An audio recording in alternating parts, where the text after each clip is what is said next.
Yeah, I want to switch gears a little bit and talk about your conference. So I spoke there it'll be 2 years ago this year, right? So it was a little bit over a year ago now.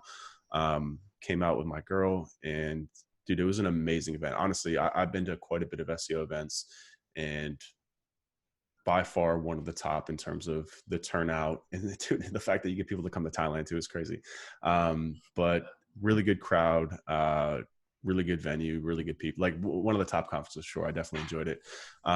How did you like decide to get into that? I know you have a group, but like I guess the big question is how do you get all those people to come to Thailand every year? Because it's hard enough to get people to come to Sure. something like what here in Miami. You know what I'm saying? Yeah, I don't know. Well, maybe it's just like everyone wants a friendly excuse to go to Thailand. They're just waiting for that. I mean, you weren't a hard sell. It was Nah. like, hey, want to speak? Yeah, let's go. So, I mean, before the conference, we had this mastermind thing, this mastermind event, and I had a bunch of friends, mostly from the UK, SEOs that I knew from the groups and stuff like that. We just Mhm. organized a trip over to Chiang Mai, met up in Bangkok, did some partying, went to Chiang Mai and had a mastermind. And it was such a success. We were like, I was on a high, and someone was like, "What? Why don't we open this up to the public?" And I was like, "Well, yeah, we could do a conference." And I was just like, stupidly, "Yeah, let's do the conference." So next year was around, and the mastermind occurred again, but we opened it up for the public, and we and just put it out in the groups, and we just said like, okay, we're having Chiang Mai SEO conference. Here's the speakers. It was like Daryl Rosser and Holly Starks and like, yeah, a bunch of speakers, and it sold out. Like people just came, and I honestly think that, I mean, I can do a decent job at marketing and I can curate a speaker list, but I think Thailand and Chiang Mai does the rest of the work. I think Mhm. people just honestly want to meet up with like-minded people and like-minded SEOs.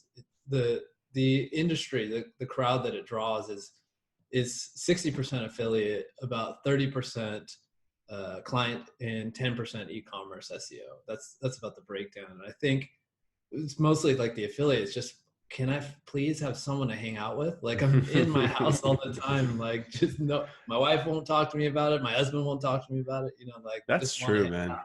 That's true. The community is very driven by Facebook, so it's a good opportunity for people to meet themselves and meet each other in person. You know what I'm saying? It's Right. crazy how much time, like, we have a Slack group, 1,500 people. I have a Facebook group. I know you have a very active Facebook group. It's crazy how often you talk to these people behind a screen and then you meet each other in person. It's crazy. Um, so the year that I spoke was the second year or the third year of the conference. Fuck. That was when Tim Is it, Sula was there. It was the year before this one. yeah, second year. So this one was the third year that you just had. Yeah, You're about to have the fourth year again in November in Chiang Mai. yeah, You that's just right. is the plan to just keep doing it every year, same location, same time of year?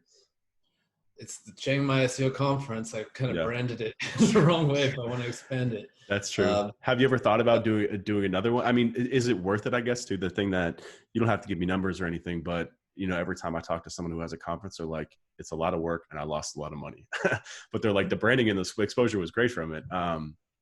I mean, is that the case? Do you guys make money off of it? Is this something that you could see yourself turning into, a business where you scale this out to, twice a year, three times a year, etc.?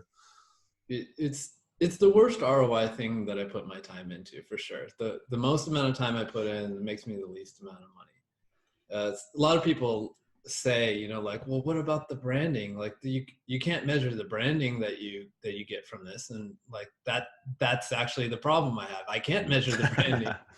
I can run a Facebook ad. I can see exactly what I got back from it. So I mean, that's the situation where it's at. But at this point, I kind of feel like, and you've been to the conference, like someone's got to do this. Hmm. Someone's got to do this for the community, and I'm working as hard as I can to making it offloaded and getting the right people in the right places. But Hmm. some of it I still have to do, Yeah, I and mean, I'll continue to do that. I'll continue doing it because it's one of the most rewarding things I do. That's yeah, for for sure. sure. I agree. I think the word you said is perfectly. It's for the community. It's tough to measure, but um, the impact. And I think just the fact that when you look at like the list of best SEO conferences, that you're able to make that list with like some giants. You know what I mean?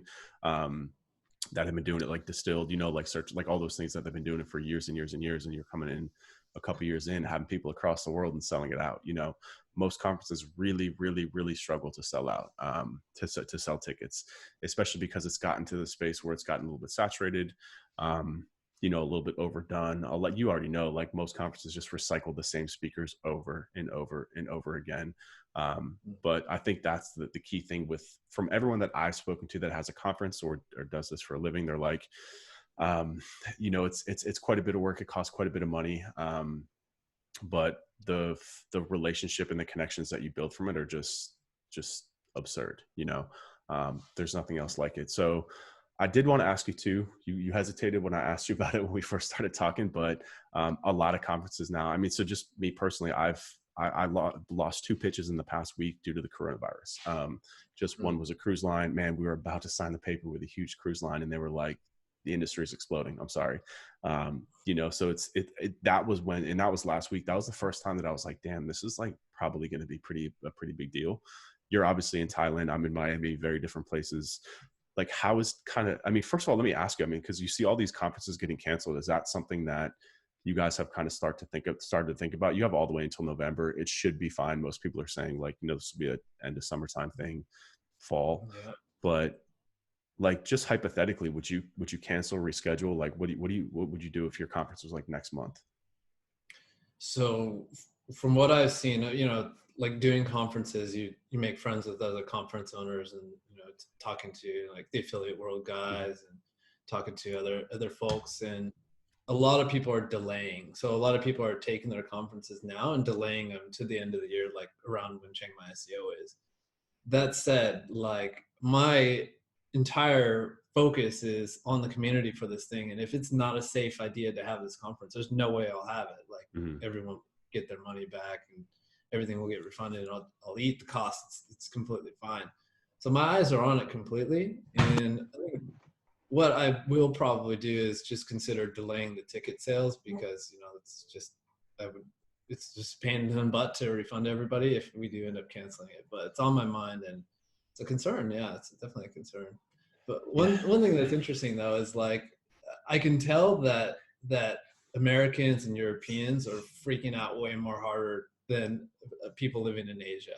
I think it's just like we don't watch the news over here, so that's the only single variable difference.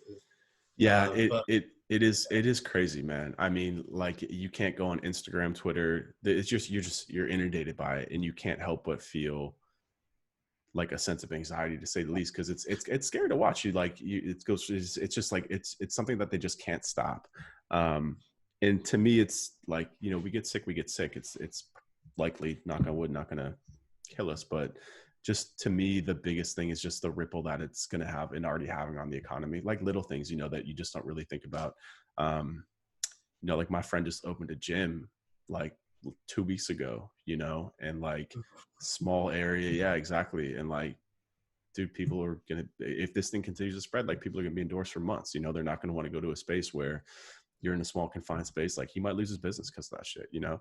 And that sucks, like just out of the blue, you know what I mean? Like, could never see something like this coming.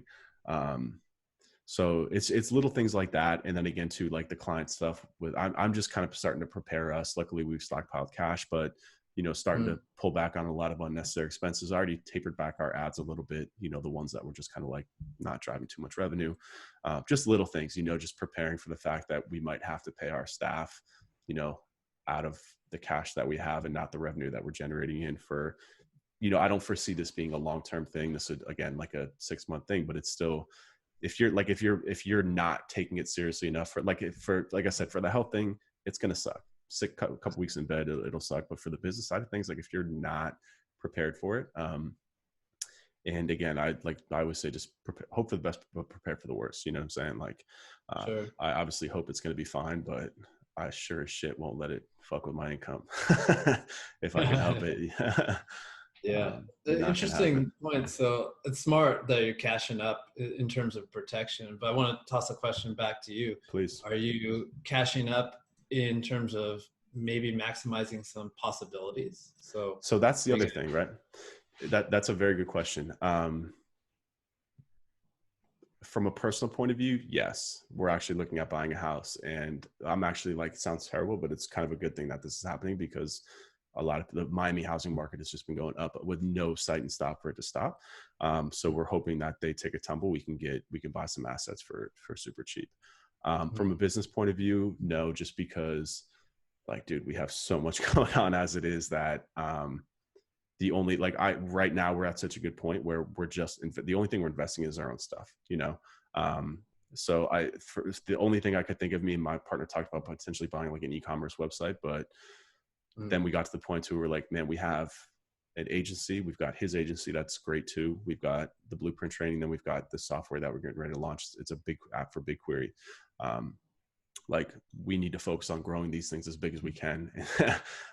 So, but I mean, it's a good thought, man. I think that there will be, if this thing continues and it does hit the economy, like the sky is falling, like people are saying, then there's going to be a lot of opportunity created as well, you know, for the right minded people. But it's always good to have cash in any sort of recession. You know, it's just oxygen. You know, it helps me sleep at night, knowing that my family's cool and that I don't have to get a real job. Oh yeah. I mean, that would never happen, but yeah, it's just good because when you have that breathing room, that space, it just allows you to keep making decisions that are in the best interest of the business, not that's in the best interest of yourself, you know. Absolutely.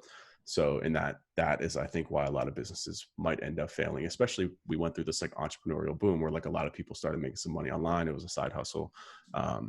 You know, it gets time where like it gets really real out here and, you know, there's a cleansing and that just is what it is, you know? Sure. But anyways, man, what time is it over there? It looks like the sun is coming up. 8:30. Yeah, it's 8:30. That's what's up, man. I'm gonna let you go. I'm sure you got a busy day. Is there anything else that you wanted to chat about? Tell the people out here. No, man, it's always a pleasure talking. Thanks for having me on. And I promise to let everyone know what's going on with Chiang Mai SEO as I do. Other words, if you want to find me, check out diggitymarketing.com. That's my blog. Authority Builders if you need backlinks, and Chiang Mai SEO Conference if you want to go to Thailand. I strongly recommend it too. Top 3 SEO conference, if not top 2, top 1. I'm also going to send you a copy of this book. Came out this week. I'm going to email you afterwards. Right. Yeah. Appreciate it, man. Appreciate it. It was a ton of work, but it's paying off smallly. All right, brother. We'll be in touch, man. Thanks for coming out. Appreciate you. Take care. Later. Peace.